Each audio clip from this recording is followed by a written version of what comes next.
Dan dia sedang dikerumuni oleh begitu orang baik, begitu banyak orang. Dan dia ingin mengajar dan menyampaikan kebenaran-kebenaran firman Allah pada waktu itu. Lalu dia melihat, kalau kita perhatikan dalam ayat yang kedua, lalu ia melihat dua perahu di tepi sungai. Salah satunya adalah perahu Simon. Salah satunya adalah perahu Simon, dan perahu itulah yang digunakan oleh Yesus untuk apa? Untuk menyampaikan firman Allah, menyampaikan dan mengajarkan kepada orang-orang saat itu. Itu salah satu media yang digunakan oleh Tuhan Yesus untuk lebih leluasa untuk menyampaikan kebenaran firman Tuhan, mengajarkan kepada orang-orang pada saat itu. Kalau Bapak Ibu, maka seorang pengkhotbah posisinya harus paling di depan atau berada di tempat berdirinya agak tinggi. Mengapa? Supaya lebih leluasa untuk lebih menyampaikan firman Tuhan. Jadi itu yang dilakukan oleh Yesus. Biar dia lebih leluasa untuk mengajar dan menyampaikan firman Allah kepada orang-orang saat itu. Sehingga dia menggunakan media. Perahu Simon itu digunakan untuk menyampaikan kepada firman Tuhan pada saat itu. Dan orang lebih leluasa, lebih enak mendengar dan lebih enak melihat kalau kita berada di posisi yang tepat. Ya Bapak Ibu dikasih dalam Tuhan Yesus Kristus, Simon dipanggil. Simon dipanggil oleh Tuhan Yesus dan perahunya digunakan untuk hal yang benar, untuk mengajar orang-orang pada saat itu. Menjadi pertanyaan bagi kita pada hari ini, bagaimana supaya kita menjadi orang yang terpilih? Bagaimana supaya kita menjadi orang yang terpilih dan menjadi berkat bagi semua orang? Dan Simon adalah orang yang terpanggil dan terpilih untuk menjadi berkat bagi semua orang. Dan kita pada hari ini, bukan berarti saya tidak menyampaikan apa keteladanan yang Tuhan Yesus ajarkan dan yang perlu kita teladani pada hari ini. Tetapi kita melihat salah satu sosok anak Tuhan, sehingga dia terpanggil dan akhirnya dia bisa menjadi berkat bagi semua orang. Adalah Simon Petrus. Itu yang kita bisa lihat, yang kita bisa perhatikan di sana. Bagaimana dia terpanggil dan akhirnya mengikut Yesus, dan akhirnya melayani Tuhan Yesus, dan dia menjadi seorang murid. Karena dia terpanggil, karena dia sudah bertemu dengan Tuhan Yesus. Ada beberapa bagian yang akan kita pelajari pada hari ini. Bagaimana supaya kita menjadi orang yang terpilih dan menjadi berkat. Yang pertama, dalam ayat yang keempat dan yang kelima, dapat disimpulkan bahwa di sana bahwa kita dibutuhkan suatu ketaatan. Firman Tuhan berkata di sana, setelah selesai berbicara, ia berkata kepada Simon, bertolaklah ke tempat yang dalam dan tabarkanlah jalan untuk menangkap ikan. Simon menjawab, Guru, telah sepanjang malam kami bekerja keras dan kami tidak menangkap apa-apa. Tetapi karena Engkau menyuruhnya, aku akan menebarkan jala juga. Jadi dapat disimpulkan di sana bahwa bagaimana supaya kita menjadi orang yang terpilih dan akhirnya menjadi berkat bagi semua orang, yaitu dibutuhkan suatu ketaatan. Simon adalah orang yang taat artinya apa? Apa yang diperintahkan, apa yang disuruh oleh Tuhan Yesus. Simon tebarkan aja. Memang dia masih membantah, masih bisa menjawab, Tuhan, Guru, sudah sepanjang malam kami sudah bekerja keras, tidak menangkap apa-apa. Tetapi karena Engkau yang menyuruhnya, maka aku akan menebarkan jala. Jadi artinya di situ Simon memiliki sikap ketaatan apa yang disampaikan oleh Tuhan Yesus kepadanya. Jadi Bapak Ibu dikasih dalam Tuhan Yesus Kristus. Jadi kalau kita menjadi orang yang terpilih, dan saya percaya bahwa kita adalah orang yang terpilih, dan kita harus siap menjadi berkat dimanapun kita berada. Kalau kita ingin menjadi orang yang terpilih dan menjadi berkat, di mana kita ditugaskan, kita ditempatkan, maka kita dibutuhkan suatu ketaatan di dalam kehidupan kita. Dibutuhkan suatu ketaatan, kepatuhan. Apa yang diberikan oleh tanggung jawab oleh orang lain, kita harus melaksanakan dengan baik. Maka perlu suatu ketaatan. Itu yang dilakukan oleh Simon Petrus. Sebenarnya dia sudah capek, ya kan? Sudah capek. Pasti sudah capek. Bayangkan sudah sepanjang malam mereka mencari ikan, satu pun ekor ikan pun mereka tidak mendapat. Tapi karena Simon adalah orang yang taat dan patuh, biarpun dia capek, dia pun lelah. Bayangkan dia sudah bekerja keras untuk mencari ikan, mereka tidak memperoleh apa-apa. Tetapi karena Tuhan yang menyuruhnya, maka dia melakukan dengan ketaatan di dalam kehidupannya. Hasilnya apa yang terjadi ketika kita menjadi orang yang taat dan patuh? Apa yang terjadi? Kalau kita perhatikan ayat berikutnya, ayat 6, ayat 7. Bayangkan, mereka mendapat ikan yang begitu banyak. Perahu mereka hampir tenggelam karena dipenuhi oleh ikan. Itulah hasilnya kalau kita menjadi orang yang taat dan patuh. Kita saat ini berada di tempat tugas kita masing-masing. Pasti ada pimpinan, pasti ada kepala sekolah. Kalau kepala sekolah pasti ada atasannya, kepala dinas. Jadi apa yang diperintahkan, apa yang disuruh, kita harus lakukan dengan ketaatan di dalam kehidupan kita.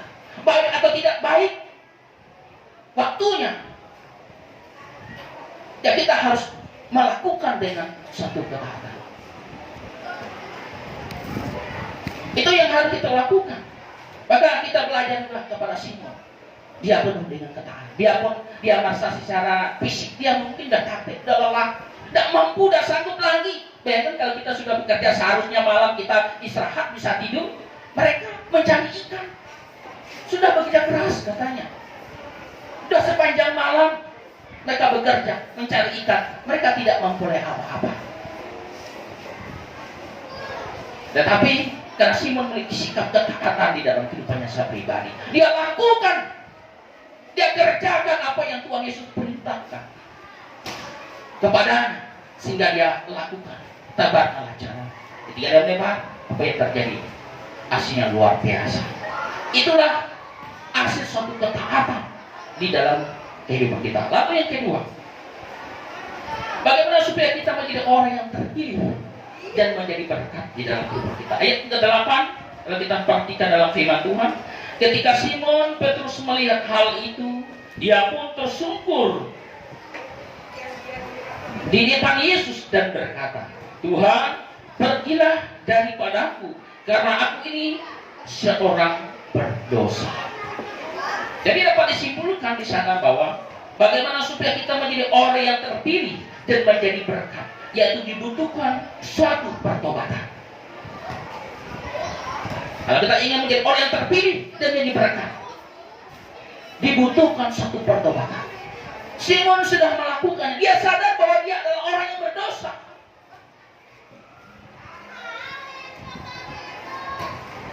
Dia belum kenal Tuhan. Artinya dia mengakui segala kesalahan dan perbuatannya di hadapan Yesus, sehingga dia tersungkur di depan Yesus. Jadi artinya bahwa Simon adalah orang yang berdosa.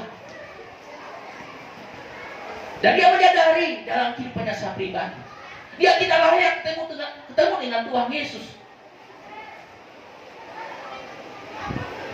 Maka dia berkata bahwa aku adalah orang yang berdosa. Maka sekali lagi, kalau kita ingin menjadi orang yang terpilih menjadi berkat, Yaitu kita harus dibutuhkan satu pertobatan di dalam kehidupan kita sehari secara pribadi. Dan Simon sudah melakukannya secara pribadi. Dia bersyukur di hadapan Yesus. Dia menyerahkan hidupnya bagi Tuhan. Dia bertobat. Dia meninggalkan segala perbuatan lamanya yang pasti. Dan siap mengikuti Tuhan Yesus. Yang pasti kita adalah orang-orang yang berdosa. Yang pasti kita memiliki latar belakang yang berbeda-beda, Bapak Ibu. Saya memiliki latar belakang, Bapak Ibu memiliki latar belakang yang berbeda. Sebelum terima Tuhan Yesus, sebelum ikut Tuhan Yesus, sebelum percaya kepada Tuhan Yesus, pasti kita memiliki latar belakang yang berbeda. Pasti kita memiliki dipanggil oleh Tuhan yang berbeda caranya. Mungkin melalui salah sakit penyakit Tuhan panggil kita, memanggil kita untuk jadi hambanya. Mungkin karena firman Tuhan yang menguatkan, yang mengubah hidup kita. Saya bertobat tahun 2023. Bukan 2003 ya 2003 dan 2023. Saat itu saya ikut persekutuan ibadah hari Minggunya. Saya dengar firman Tuhan, Bapak Ibu. Firman Tuhan yang mengubah hidup saya pribadi. Disitulah awal Tuhan panggil saya secara pribadi. Firman Tuhan yang mengetuk hati saya. Disitulah saya menyadari bahwa saya adalah orang yang berdosa. Saya adalah orang yang berdosa. Dan firman Tuhan yang mengubah melalui hambanya. Karena firman Tuhan, ya kita berbagai macam cara Tuhan memanggil kita. Tuhan mengubah. Kalau saya pas dengar firman Tuhan, maka saya sangat senang sekali dengarkan firman Tuhan.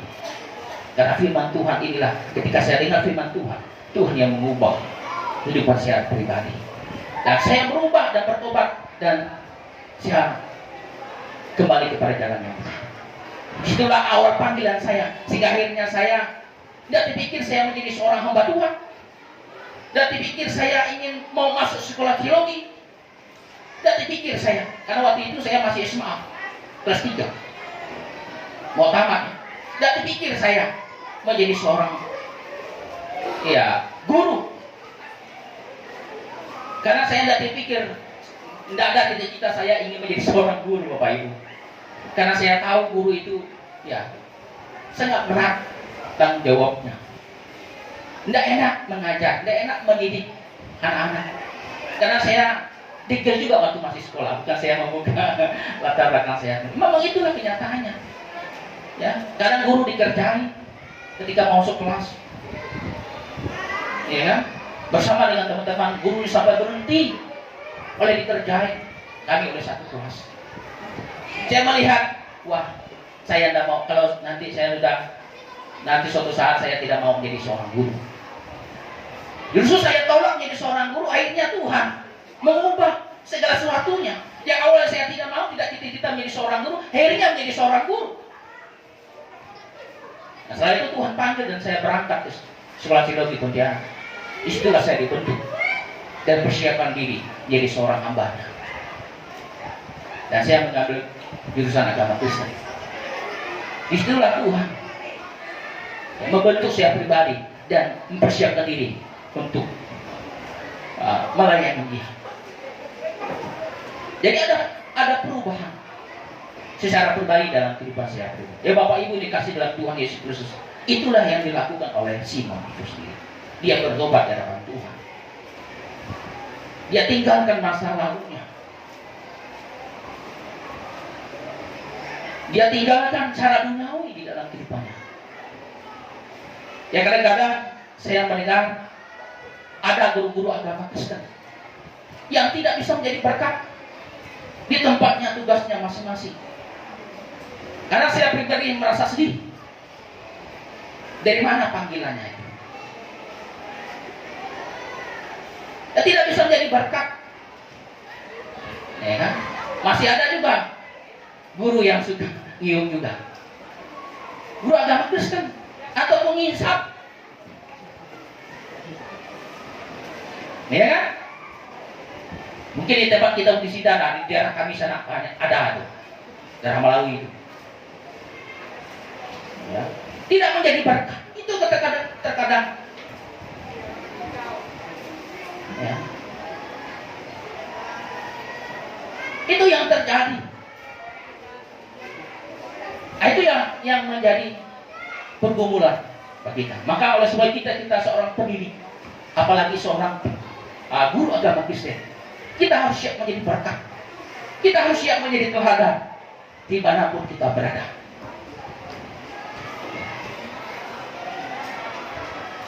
Harus siap menjadi berkat. Simon salah satu yang dapat kita contohi dalam hidup kita. Dia berubah secara total di dalam kehidupannya. Lalu yang terakhir, dipanggil, dipilih. Bagaimana supaya kita menjadi orang yang terpilih dan bisa menjadi berkat dalam kehidupan kita? Yaitu kita harus memiliki komitmen. Kita harus memiliki komitmen untuk melayani Tuhan. Ayat yang terakhir, ayat yang ke-10 dan ke-11. Demikian juga Yakobus dan Yohanes, anak-anak Zebedeus yang menjadi teman Simon. Kata Yesus kepada Simon, jangan takut, mulai dari sekarang engkau akan menjala manusia. Dan sesudah mereka menghela perahunya ke darat, mereka pun meninggalkan segala sesuatu, lalu mengikut Yesus. Itu artinya ada komitmen. Ada komitmen untuk kita melayani Tuhan, ikut Tuhan sampai selama-lamanya. Simon, engkau bukan penjala ikan, tetapi engkau menjadi penjala manusia. Inilah tugas kita, Bapak Ibu. Inilah tugas kita menjadi seorang pengajar, menjadi seorang guru agama Kristen di sekolah. Mari kita memiliki sikap komitmen kita. Mari kita melayani anak-anak kita di sekolah. Mari kita mengajar kebenaran-kebenaran yang Tuhan sudah ajarkan kepada kita, kepada anak-anak kita, supaya mereka ikut Tuhan, supaya mereka percaya kepada Tuhan di dalam kehidupannya secara pribadi. Dan dibutuhkan satu komitmen dalam diri kita untuk bisa bawa anak-anak kita kepada jalannya Tuhan. Yang saya di sekolah, ketika saya bimbing melalui kegiatan intak dan lain sebagainya, dan melalui pengajaran di kelas, di situ saya bisa mendamping mereka, mendorong mereka. Ya, tetaplah percaya kepada Tuhan Yesus, ikut Tuhan di dalam kehidupan mereka secara pribadi. Lalu ada seorang siswa yang komitmen dan sebagainya. Dia rindu nanti setelah selesai SMA, dia ingin juga mau menjadi seorang guru agama Kristen. Akhirnya benar juga keinginannya, kerinduannya, bisa menjadi seorang guru. Saya sekarang masih dalam perkuliahan, belum selesai. Ya, puji nama Tuhan. Ya, kita harus bawa dia, kita bimbing dia, arahkan dia. Ya, sungguh satu hal yang luar biasa ya, kalau kita menjadi seorang guru, lalu akhirnya guru juga, akhirnya siswa juga kita arahkan, lalu ketika dia mau kuliah, dia bisa masuk sekolah teologi dan juga mengambil jurusan agama Kristen, atau menjadi seorang hamba Tuhan, seorang pendeta. Itu lebih luar biasa. Itu hasilnya kalau kita memiliki komitmen, terus kita bawa mereka kepada jalan yang benar. Ya, Bapak Ibu dikasih dalam Tuhan Yesus Kristus, itu yang dilakukan oleh Simon Petrus dalam kehidupannya pribadi. Dia mengalami perubahan yang luar biasa. Dia tinggalkan hidup lamanya, dia tinggalkan pekerjaan. Ketika dia kenal Tuhan, ketika dia sudah percaya kepada Tuhan, dia tinggalkan segala sesuatu secara duniawi. Dia ikut Tuhan dan ikut melayani Tuhan. Dan akhirnya dia menjadi salah satu bagian dari ke-12 murid Tuhan Yesus. Dia terpilih menjadi seorang murid, dan akhirnya bisa menjadi berkat. Ya, Bapak Ibu yang dikasih dalam Tuhan Yesus, inilah firman Tuhan, inilah renungan firman Tuhan untuk kita pada hari ini. Kita percaya bila firman Tuhan hari ini mengingatkan kepada kita supaya kita memiliki komitmen kita untuk kita melayani Tuhan, mendidik anak-anak kita di sekolah, dan bawa mereka supaya lebih kenal Tuhan dan ikut Tuhan di dalam kehidupan mereka secara pribadi. Demikianlah firman Tuhan hari ini. Bila firman Tuhan hari ini menjadi berkat di dalam kehidupan kita. Tuhan Yesus memberkati hari ini. Yang menutup firman Tuhan pada hari ini, silakan dulu Tiani untuk menutup firman Tuhan pada hari ini.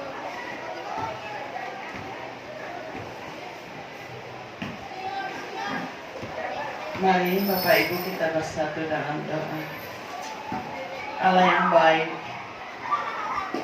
Allah yang mengasihi kami secara luar biasa. Kami sungguh bersyukur untuk pagi hari ini Tuhan. Kami boleh bangun dengan kekuatan dan kesehatan yang Engkau berikan kepada kami.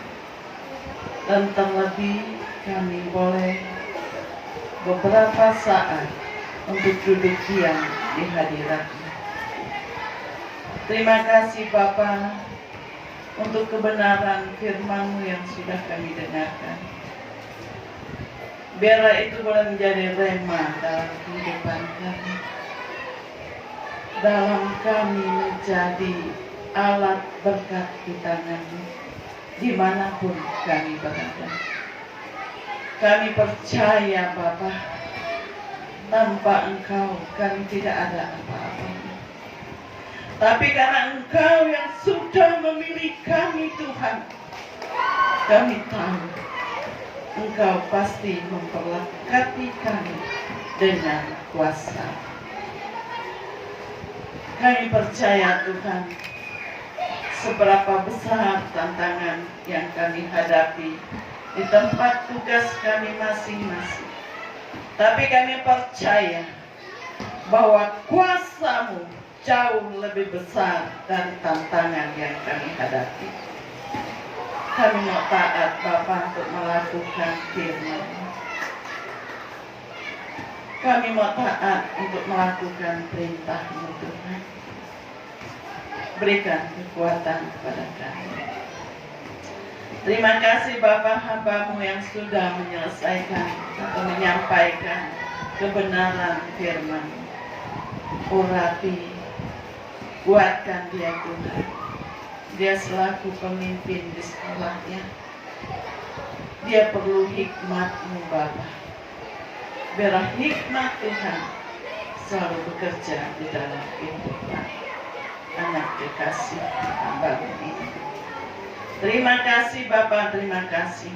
Kami serahkan seluruh acara hari ini ke dalam tangan-Mu. Dalam nama Yesus kami berdoa dan mengucap syukur. Haleluya. Amin.